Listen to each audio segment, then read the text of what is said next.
ميسيو حسام يقدم أسعار الدواجن اليوم السبت 7/10/2023. جملة وقطاعي الفراخ البيضة تفاجئ الجميع. السلام عليكم ورحمة الله وبركاته. أهلا وسهلا بكم أصدقائي المتابعين للقناة. لو لسه بتشوف القناة لأول مرة فضلا وليس أمرا اعمل لايك للفيديو واعمل اشتراك للقناة عشان يوصلك كل جديد، ولا تنسوا الصلاة على سيدنا محمد صلى الله عليه وسلم، واشتراككم في القناة شرف لنا. أما بالنسبة لأسعار جملة وقطاعي وفي المحلات فهي كالتالي: سعر البط البلدي في المزرعة سجل 100 جنيه وفي المحلات 110 جنيه للكيلو. سعر البط الفرنساوي في المزرعة سجل 65 جنيه وفي المحلات 70 جنيه للكيلو.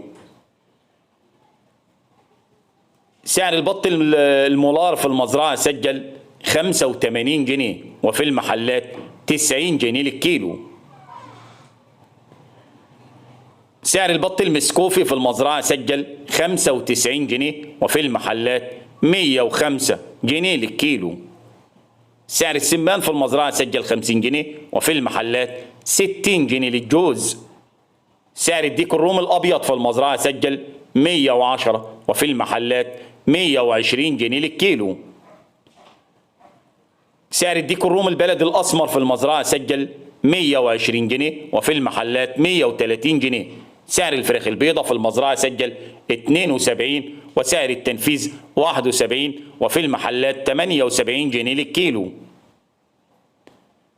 سعر الفراخ الساسو في المزرعة سجل اليوم أعلى سعر 96 وأقل سعر 94 وفي المحلات 104. سعر الأرنب اليوم في المزرعة سجل 90 جنيه وفي المحلات 100 جنيه. سعر الفراخ البلدي الحر 100 جنيه وفي المحلات 110. والسلام عليكم ورحمة الله وبركاته.